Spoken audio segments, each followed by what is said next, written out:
男人不管每天回来的有多晚，都会在睡前穿着背带裤，跳着滑稽的舞来逗妻子开心。可就是这样一个超级爱自己妻子的男人，却不幸被癌症带走了生命。丈夫葬礼那天，妻子亲手为丈夫制作了一个精美的骨灰盒，播放着丈夫生前最爱的歌曲。她努力克制自己不去难过，可每一次艰难的微笑总是夹带着泪珠。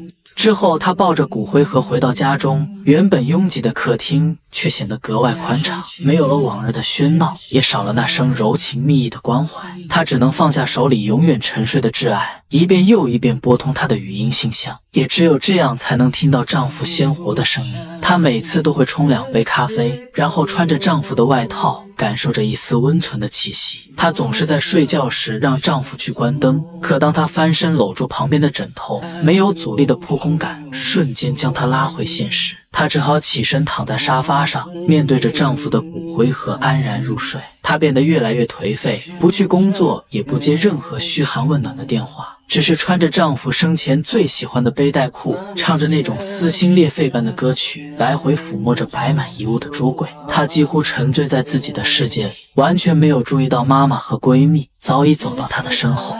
Happy birthday！ 原来今天是何丽30岁生日，他们为何丽收拾凌乱不堪的房间。妹妹告诉她，有人送来一个包裹，打开却发现是落着丈夫名字的蛋糕。在她以为这是妈妈和闺蜜安排的同时，又在蛋糕盒上发现了一台录音机。在所有人诧异的目光中，她慢慢拆开上面的花带，按下开关。Hey baby, surprise! I just hate the idea that I'm not gonna be there to see you freak out over turning 30. I've written you letters that will be coming to you all sorts of ways. Letter number 1 will be arriving tomorrow. Now you must do what I say, okay? I want you to get dolled up and just go out and celebrate tonight. Denise, make a plan. I'm on it. I'll help. 很心痛丈夫在临终前还一直担心自己过得不好，难过片刻后，她还是遵从丈夫的遗愿，换上美美的衣服和闺蜜出来庆祝。可激情四射的环境并没有让何丽感到开心，只有那无人的角落才能体会她此刻落寞的心情。直到酒精麻痹了神经末梢，她才被家人轻轻抱回家中。这段时间，她从未睡得这样安稳过，以至于忘了今天早上要去取丈夫的第一封信。她满怀期待地拆开信件，里面没有丈夫刻骨铭心的密语，而是叮嘱她去买一盏台灯和一套华丽的礼服，并告诉她下一封信来的时候她会需要。她反反复复地玩弄开关，虽然舍去了起身的麻烦，却再也没有了那个帮她关灯的人。只有在那忽闪忽灭的瞬间，她才能看到丈夫满眼宠溺的笑容。第2封信，丈夫希望她穿上新买的礼服，勇敢地当一回歌舞女王，而这也是何丽记忆中无法释怀的过去。记得上一次，丈夫为了让何丽释放一天的压力，不断地调侃她走上舞台，结果何丽不小心摔了一跤。那次她不仅当众出糗，还摔断了鼻梁。丈夫微笑着安慰她没有关系，其实心里既心疼又愧疚。他想让何丽再次站上舞台，走出那段与她有关的阴影。第3封信，丈夫让她只留下一件皮衣，把其他所有的物品都打包带走。丈夫用这种方式让自己慢慢淡出她的世界，同时他还希望何丽能够接受其他追求者，去尝试另一段感情。可她与别人聊天的时候，总是不由自主地提起有关丈夫的话题，她控制不住自己不想他，更没办法让别人取代她的位置。第4封信，丈夫给她安排了一次旅行，她在闺蜜的陪伴下来到了丈夫的故乡爱尔兰，在那里他们找到了第5封信，丈夫希望何丽能去一趟威伦酒馆，那是他们曾经最喜欢的地方。可当她来到酒馆的时候，台上的歌手却唱着丈夫创作的歌曲，那种猝不及防的惊喜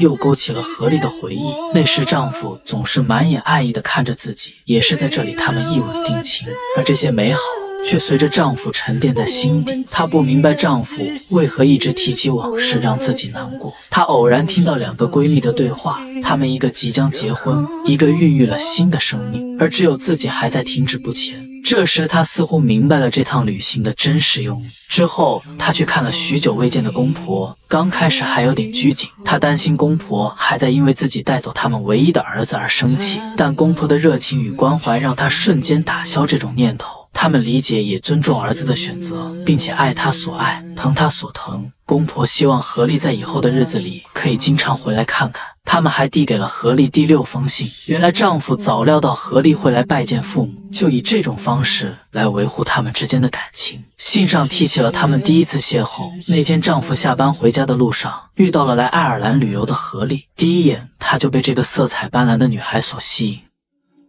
I'm lost. 在女孩声称自己迷了路之后，他便热心地送女孩一程。女孩开朗活泼，一路上跟男人说了一些他听不懂的话，而男人却莫名地喜欢上女孩这种喋喋不休的样子，也深深地记住了那句 My business is to create. My business is to create. 她曾经怀揣着远大梦想，却因为现实的经济压力，不得不放弃梦想，去做自己不喜欢的工作。丈夫希望她不要忘记自己的初衷，勇敢地去做自己喜欢的事。回国之后，何丽凭借自己的优异灵感，创作了很多独特风格的款式，甚至还去学习设计，让自己变得更加优秀。她不仅穿的鞋子是自己设计的，同时还为即将结婚的闺蜜设计了一款非常独特的婚鞋。Oh my god! These are gorgeous! They're one of a kind. You'll be the only bride in the history of the world to wear them. Not bad. 后来，何丽成了某品牌的设计师，创造了很多新颖别致的作品。她有了一个崭新的生活状态，却唯独放不下对丈夫的感情。在与追求者的约会中，她仍会把对方叫成丈夫的名字。Jerry, stop it. Daniel. 何丽找到妈妈，她再也绷不住自己的情绪，丈夫的离去成了她度日如年的煎熬。那种痛就如同千万支利剑，刺穿她的每一寸肌肤。沉重的压力让她感到呼吸都变得困难，而活着也只是一副失去灵魂的躯体。母亲很理解这种失去挚爱的感受，因为在何丽小的时候，她也失去了自己的丈夫。 It's a terrible, helpless feeling. Makes you angry all the time.